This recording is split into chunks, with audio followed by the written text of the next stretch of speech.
happy medium at Phoenix Rises, and I literally hope you're enjoying your weekend. There's a lot that was stored up to be done now, and that's a lot of stuff on the list. Going back, starting over, cleaning things out.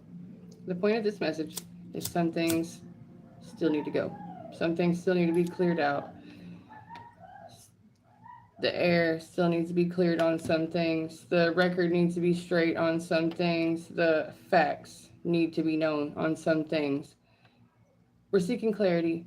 A lot of us have been in a back and forth situation or just a lot of distractions, a lot of redirection, a lot of snap decisions having to be made.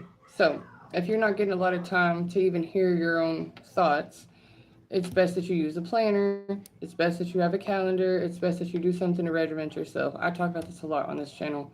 Just keeping track of yourself. On Saturday, usually, I prefer Saturdays because I try not to force myself into chores. I have a bad habit of working and then working to be working again. So on Saturday, I pretty much try to do do something for my own well-being, such as go to the park. I try not to do the grocery shopping or the laundry or the damn dishes because they'll be there and I don't care. I don't have to worry about it all the time. On Saturday, I try to do a fun thing. Today, I didn't really hit that mark. I went and picked up meds for a veteran that I take care of who is disabled at this point, COPD. There's certain things throughout your life, certain problems, certain health risks that you face from your environment, whether you work around it or you live around it. Metal in the water. He worked for a company that always had this vat of chemicals in it, and the vapors were very dangerous to the people who worked there. All the people who worked there were affected by it. They also had water, like a water runoff thing that they weren't supposed to use, but they did. They would like send the dirty water into the public water through this valve when they were told not to, then fined by it, then transferred that fine, then still eventually got to the point that they had to seal off that valve so it couldn't be used with or without permission. That city is still fined for that right now. So whenever you're exposed to these health risks at your job or your home and it's long term, even though the the people responsible are not going to take accountability for it, you can often tell when something like this has happened because a group of people who work there or live there have the same conditions. I had three different papas who all were exposed to like asbestos in their jobs and then later on had COPD, got a round of COVID, went on the ventilators, and once they went onto the ventilators, they got sick from that and they like 2 weeks apart from each other, three different ones passed away. And so all of them actually worked at the same place I'm talking about, the old man. This old man that I still take care of, he can actually get around by himself, but he has pets and he's actually lonely, so he's hoarding pets. He had five boy cats and a girl cat, and then one ran away, and then the girl cat died this week, and he still really does need to lessen the number by quite a bit, but who am I to tell him how to live? Who am I to tell him, who his companions can and can't be? He's lonely. It happens. A lot of the world is lonely right now for different reasons. It's not an age thing and it's not a health thing. You know what? I appreciate those who are joining me right now. If you are looking for clarity, if you're looking to kind of get back on track, thank you for joining me. I don't say that you should work, work, work till your day, but I do say that you can work better during your week and then rest better on your weekend. We shouldn't just be living for the weekends. It shouldn't be every day that you're at work, you're wishing for the last 2 days of the week. Then what do? One day of having fun or entertaining yourself and the next day you're resting to go back to work. That's boring. That sucks. You don't really have any time for yourself. You're a company man. I know a lot of company man, the ones who like this man worked 30 years for a place and then it didn't give him anything. He's just got health problems and he's lonely. His family members have worked at different businesses in the same town and have gotten different sicknesses. Like one of his brother works at a water treatment plant and has worked there for years and years, and he got Sweets syndrome. Sweets syndrome has something to do with your skin. I don't. It's like flaky skin or the layers of skin just peel off sometimes. It seems real scary. I don't know what's going on. That same brother just found out he has to go on dialysis soon. Health is your wealth. Like, it doesn't matter how much money you have. If your health is not taken care of, then it's going to all go on your health care. It's going to all go on your medicine. It's going to all go on your treatment plans. If you can prevent or prolong a progression of a disease or even just a disability by doing the physical therapies, by taking holistic approaches to it, by being proactive about your own care. We focus on the wrong thing all the time, like judging people. Yeah, how long have I been a lesbian? It's I'm androgynous and you're attention seeking, and I'm sorry for you, and I'm sorry you have that empty hole in you. One day you won't look at other people and think, why did they have it and not me? One day you might end up doing something hateful to yourself that you didn't even really deserve. You just couldn't connect with people. You just didn't know how to come out of your own shell and be a human being. And for further reference, because I've had more than one video interrupted by someone asking me if I'm a lesbian or if I'm whatever or if I'm trans, I'm a biological female. So it's the second time I've had to say it. These are ignorant questions to be asking, and you might as well be asking about my genitals because it's gross for you to ask those questions of people. Someone's sexuality has literally zero to do with what the fuck they are talking about. It's not to a credit or a discredit. I am androgynous. If you're attracted to me and it makes you feel weird, I'm sorry. If you're not attracted to me, you're also not listening. You're being rude and disruptive. So I'll have to ask you to hold all your comments for someone else at a different time. Usually, I don't take the time to stop for comments. Everybody who's been working on something and has gotten yourself to a certain level where you're being able to connect with others. You've let yourself trust, you've put yourself out there, and now you're getting the pushback. You're getting the go back to being small. I don't like that. I'm jealous. I'm temperamental. I'm insecure. So what? So those were all the things that I felt. Those are all the things that you feel. Those are all the things that all the people who are stinky and pink inside feel. You're a fucking human. You're subjected to the human condition. It's rude of you to interrupt other people to say really off-color shit. Like I said, you might as well be asking about someone's genitals, which makes you a pervert because you can't hear anything else over what's between your legs. You're not the first. You won't be the last. But really, we've been trying to weed you guys out for a long time. Just not even the trolling, just the psychosis of whatever the fuck is going on in here. There's a time when men and women liked each other. Guys could get along. Women could get along. People could cooperate and they could have normal functional conversations and they could have friends, they could have relationships, they could actually end up having families and careers and not be a lopsided fucking crazy weasel who just hates at a distance behind a screen on other people they don't know.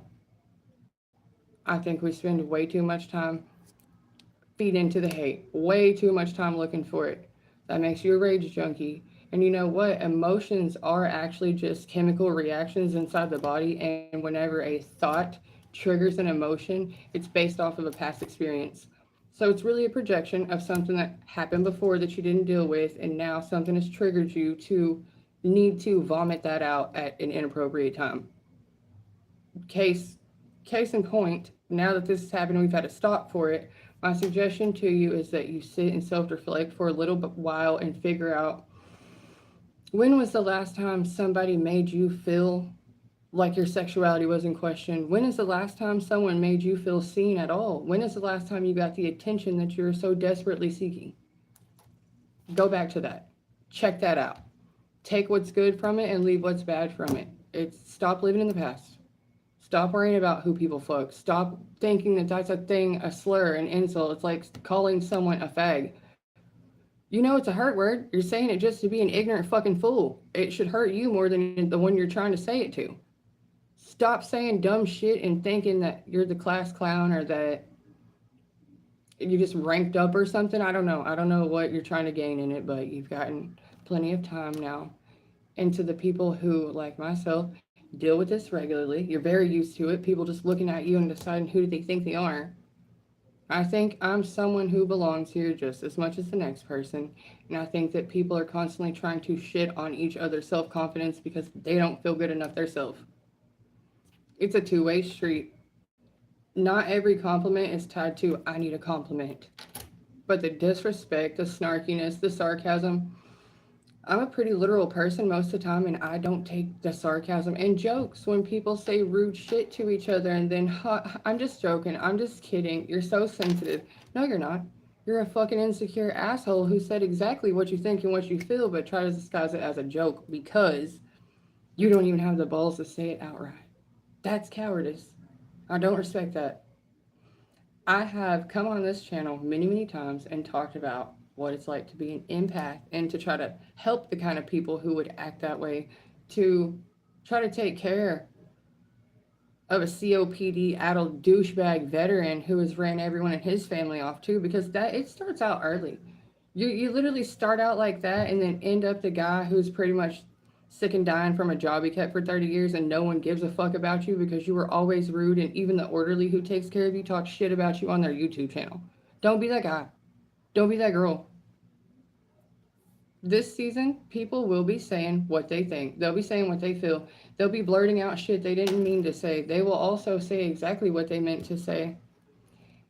I don't care if there's kids on YouTube. There's also a not made for children button on YouTube. Watch your fucking kids. Don't try to monitor my mouth or change the channel, right? Because our kids have more access now to any and everything than all the time before. And do you know what kind of shit people are choosing to talk about? It's not just what I'm talking about. They're messing with their books. They're messing with their laws. They're messing with their families. They're messing with their pronouns. And it gets old. The word game gets old. The needing to word police everyone, the twisting the words to suit the mood. Like, why is that the focus? Regaining one's focus is hard because the flying monkeys will come in. If you're working on a project, if you're working on something to help people, if you're trying to make anything better, you're more likely to come to the opposition who's saying there's nothing wrong or there's something wrong with you, there's not a problem. Distract from the problem and go back to name calling, go back to the anger, go back to the sad, go back to shrinking. It's going to happen. And the more you're trying not to do that, the more there will be that. But it's best if you're going to be a content creator or a business owner or a project maker, whatever it is you're going to do.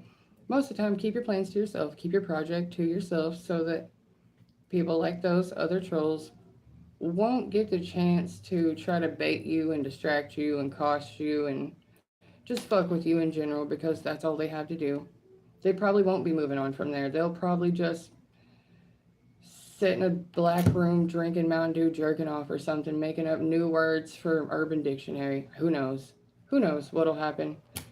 I've spent a lot of time around people who told me I'm basically a girl, so I can't do that. I'm not smart enough to do that. I'm not pretty enough to do that. I'm not fat enough. I'm not skinny enough. I'm not old enough. I'm not whatever the fuck. It doesn't matter. I am a grown ass woman and I'm coming to help you. So if you don't want the help, you're free to keep moving. Otherwise, if you need that spiritual insurance and some backup and some positive reinforcement, that it's not just you being fucked with, it's an everyday thing. And even though it's not going to stop, you can get stronger. You can empower each other to get stronger. You can defend yourself and you can defend others. And sometimes you don't have to defend yourself. Other people are watching who's watching you. So you can't just fuck with anybody because you want to. It's like spiritual pepper spray. And for those who've been wondering how to defend yourself against tabloids, well, fuck. There's no such thing as bad publicity, right? And since that's a game we've been playing for a long time, the bad publicity game, I'm definitely used to the smear campaign. I'm definitely used to the underhanded shit. Are you used to someone throwing your own shit back at you? Are you used to someone hoping that you teach yourself a lesson? Because most of the time I'm on here with humility. Most of the time I am on here airing my own dirty laundry because it's not just me, and I'm here to normalize what the fuck people do behind closed doors, what people say in their own living room, what people think and feel and purposely don't say around others because they know it's not socially acceptable. You know why it's not socially acceptable? Because it's not privately acceptable either. It's bad behavior, it's bad humans, it's inconsistency, it's irresponsibility. It's hateful, it's ugly, it's dark, and by not calling it out, it gets to keep breeding up in the shadows. Let's not. We try to let sleeping dogs lie. We try to move on. We try to have a positive outlook, and here they come like gnats, like roaches, like ants, like flies. The summer should have cooked them off, but that's actually what's happening. That's what's stirring up the nest, if you will. The heat is getting to people. The tiredness is getting to people. The loss of direction, not knowing where they're headed. A lot of shit's happened, and not being able to keep track of it, not remembering when, not knowing who all was involved, and not being able to defend yourself because it's coming from every direction. I'm used to it, honey. I'm used to a fucking army coming for me. From being an army of skanks or an army of men who feel like I'm challenging them by existing. I'm not. No one is above me and no one is beneath me. So I'm right with my maker. I hope that if you have a God, you're right with your God, because that's the only relationship that's really mattering. If you follow your gut and you follow your instincts, then you know this is part of the test. And when you're not being tested anymore, it means you're not even worthy of fighting for it. It means you're not even important enough to try to fucking change. It means you're already a lost soul. It's already a lost cause. There's no trying to get through to them. Move on. All I can do is plant the seed of light and hope that you water it. Do better. If you have been struggling to help others do better and they keep on trying to take, and even if it's a subtle way of taking, like this, these little jabs, don't let them poke a hole in your cloud. There's glitter coming out of your ass, and you have every right to be happy and half step it back on to your blessings. Those are your blessings. That's your good news. That's your gift to share with the world. Your joy is your gift to share with the world. Don't let hateful people make you get hateful and stay hateful, because their goal is to drop you down to their level so that they can try to match you, try to mirror you, try to copycat you. But the truth is, you're better than them, not because you think you're better than them, but because you would never do the shit they do. You you will be put in positions to retaliate on your enemies, people who've hurt you personally, broken your heart personally, stolen from you personally. You'll have the chance to deliver that same blow with the same force, if not extra, if you want, because they did it to you first. And when you don't, you show them the real power of God, the real power of grace, the real power of mercy, real strength by showing them my blade is to your throat and still I'm not pressing in. And you know you deserve it. You know that the vicious act that you committed against me warranted me taking everything from you. But I won't. You being humiliated and walking away is enough for me. I've been humiliated plenty of times. I've been stolen from plenty of times. I've been lied to plenty of times. I try to be the person that other people need, but I'm actually the person that I needed.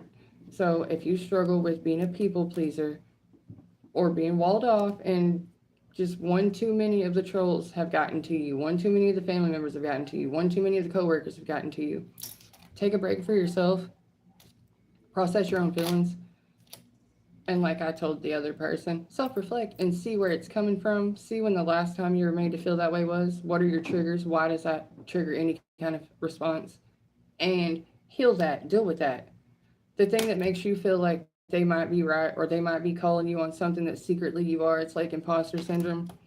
Fuck that. When you know for a fact that's not what you are, that's not who you are, this person's being a jackass, that's a them thing, not a you thing, you can quickly give that energy back. It's not even a return to sender. It's a, dude, I'd have to believe that about myself. I'd have to make this story true, and it would have to bother me to be called that for this to work the way you're wanting it to.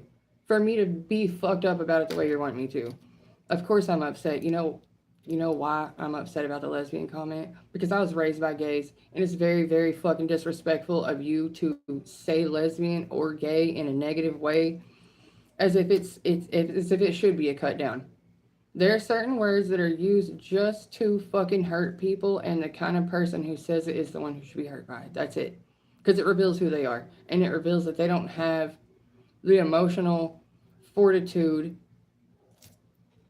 to handle a disagreement or someone they don't like without making a comment, without taking a jab. Taking the jab is revealing yourself. Hold it in. A fool can hold it in and not be seen as such. You open your mouth and prove it, right? Whenever you feel fucked up towards someone, and you can't get away from them, try to have grace. Try not to make your feelings the biggest one in the room. Try not to cast your judgment on them to the extent that you cannot be a grown up and be in the same space with them. We all have to work with people we don't like. We all don't have to. There's family members that you see every holiday that you wish you weren't around, but because they're your family and it'd be disrespectful as hell, you don't say anything. You don't air out your personal opinions. You don't make it about you. You make it about the group. And for the sake of civility, you keep it in. And then you tell the person that you vent to after that, or even rudely texting during the event, you talk to your outlet instead of airing it out to the room that you don't like them. Well, who the fuck asked you how you feel about that? Unless you're doing something like this where people are tuning in to see you, it's like this. I've had family members ask me for a favor. Then I do them the favor and they don't like how the favor is done. Well, you know what I say to that? You fucking called me. So when I'm on a live and you get on here and you word police me, or you are insulting, or you're disrespectful, you're somewhat like a heckler at a comedy show or a poetry jam or something to that effect. You're not good enough to do the art, but you're good enough to sit in the front row and take up attention. It's a backwards method. Doing that still leads up to the point that you were trying to make in the first place. You just have to incorporate them into what you're doing because that's part of it. Later on, like I was saying, your business, your projects, the other things, you're going to have to incorporate people you can't stand and certainly don't have your best interests at heart. They're just part of that network. They're part of the business. Business is different than friendships. Business is different than family dynamics. And if you should not try to do business with your friends or your family. It's not going to go well. Something will happen from the breaking of the business itself to the uneven distribution of the finances itself or the responsibilities themselves. And every time that happens, it wrecks the relationship because the money outranks the relationship itself. It breaks that. I'm only going to be on a little bit longer because I do believe it's, half past the hour. I have things to do. Keep seeking clarity. Keep seeking the truth. The truth will piss you off, then set you free. It's a favorite saying, right? The reason it makes you mad is because it makes you face things that you didn't want to. Deep down, you already knew, one way or the other. You have to separate your truth from their truth, and that doesn't mean you're made up reality enforced by great theatrics. What it means is know yourself, know who you are, find out how you respond to criticism, find out how you respond to praise. Because if you're driven only by praise, people can give you compliments all the time, and you'll pander to that, and your personality will lean into that, and you won't really be you. You'll be looking for the compliments. If you're too self critical, then even when you're doing your very best, you won't be able to feel it. You won't be able to enjoy your achievements. You won't be able to meet your milestones because you'll lose focus. You'll lose heart. You'll feel dissected, and you'll take in the criticism of yourself first and then others and breathe life into that where it shouldn't be. Because if you started this out just for the attention or for the likes, that's a dangerous mental health situation. And doing social media for self validation is very, very dangerous for mental health. It's not going to work out.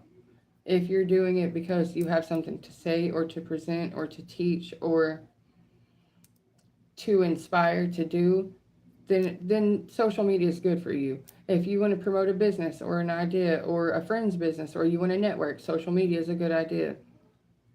Not every single thought needs to be aired out, and not every single offer is a good offer.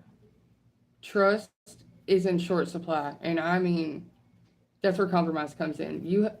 For business sake, trust is like an interpersonal relationship deal. It also has to go on in business, but it does not work the same. You can't just sit down and have lunch with someone and build trust. Building trust is compromising, and the compromising is you're both a little unhappy. You're both giving a little more than you want to, getting a little less than you wanted out of it. But that compromise and sticking to that compromise builds the trust. Try to meet people where they are. People suck bad. They're worried. They're not always desperate, but they are always in a sense of competition. It is a dog eat dog world. I got to get them before they get me. What are they trying to get out of me? What can I get out of them?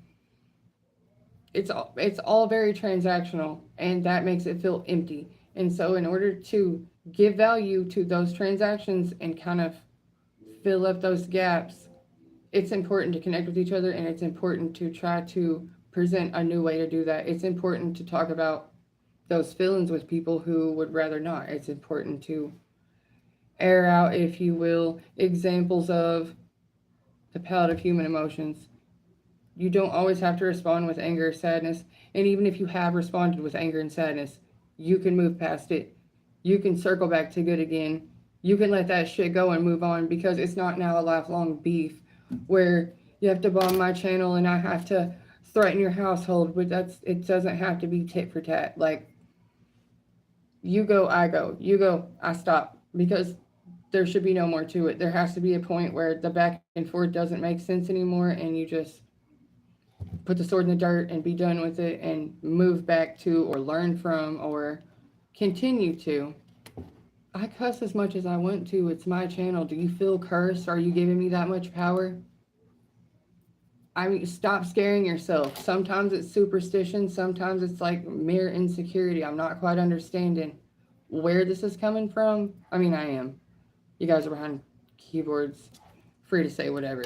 So, in spirit of that, let it out, because I am used to narcissists and negativity, and I have found a way to just kind of siphon that energy.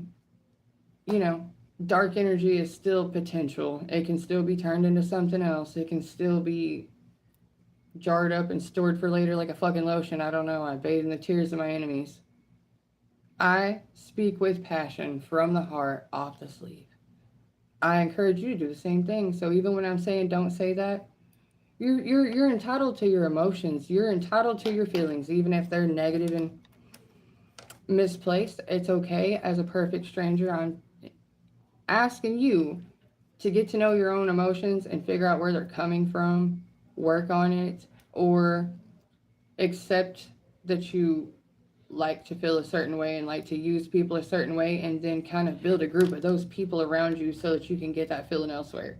Because I feel like this one's going to wear off. It's kind of like doom scrolling. Oh my goodness, that's the scariest one I've watched all week. So then you go to the next one and the next one and the next one. It's kind of like an addict getting high on things that scare them. You're just looking for the things that scare you. You're just looking for the things that get you upset. And that's fine.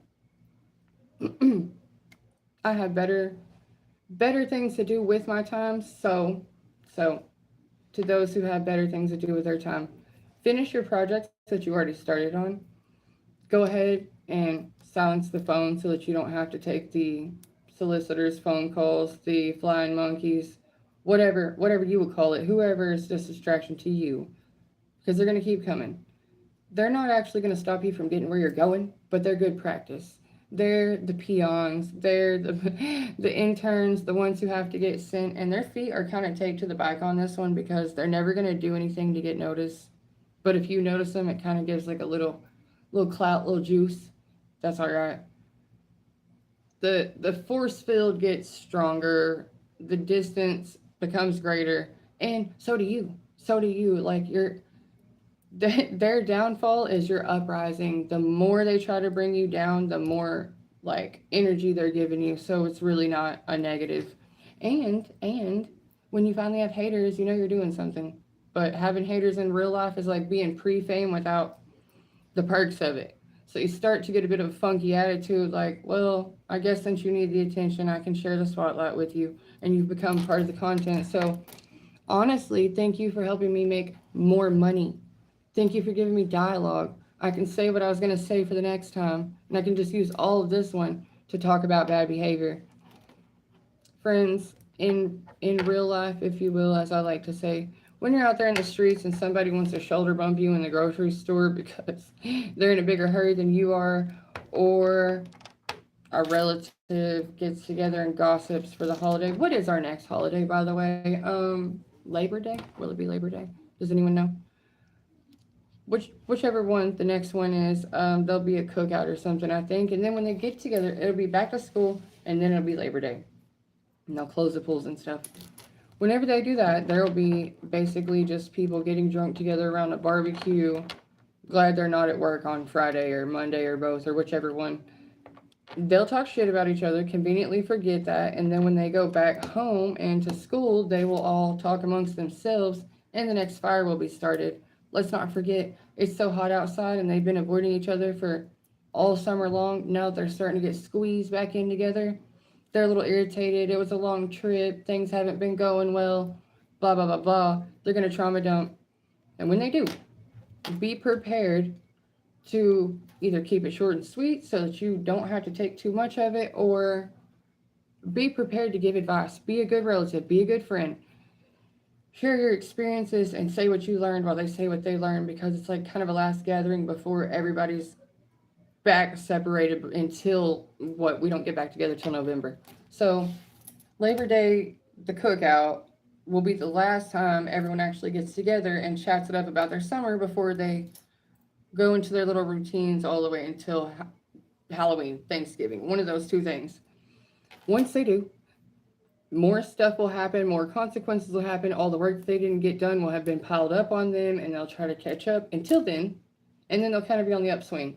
And then it'll be that cheery, merry, let's be nostalgic again together feeling.